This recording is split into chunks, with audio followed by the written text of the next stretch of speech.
हा रोड आहे नळेगाव टू देवंगरा. का अवस्था आहे रोडची? जिम्मेदार कोण? तर आम्ही नागरिकच जिम्मेदार आहोत त्याला.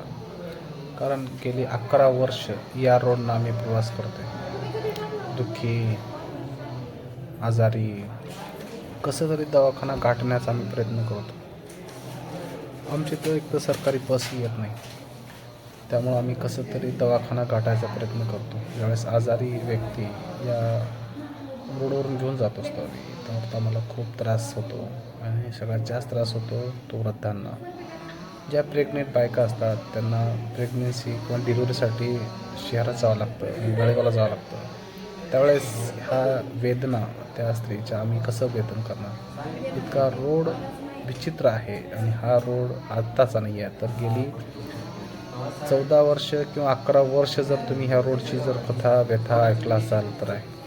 आम्ही सगळे हुशार आहेत, आम्ही कधी नाव काढत नाहीत किंवा आम्ही प्रशासनाला विरोध करत नाहीत, पण आम्ही सतत ह्या रोडनं प्रवास करतो. शांत दमान कसं तरी आयुष्य घालायचा प्रयत्न करतो. तर आम्ही या ठिकाणी जगण्याचा प्रयत्न करतो, कारण आम्हाला जिवंत राहायचे आहे.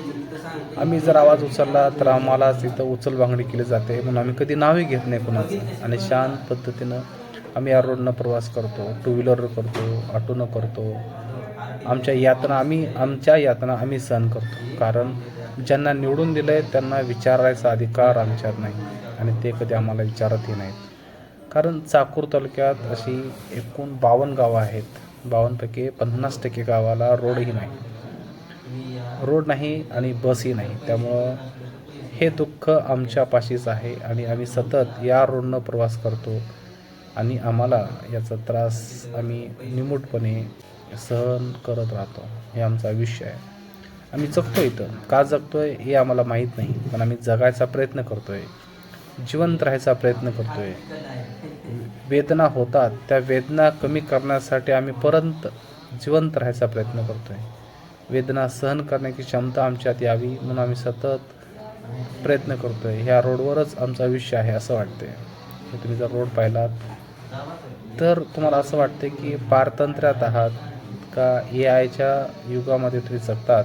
या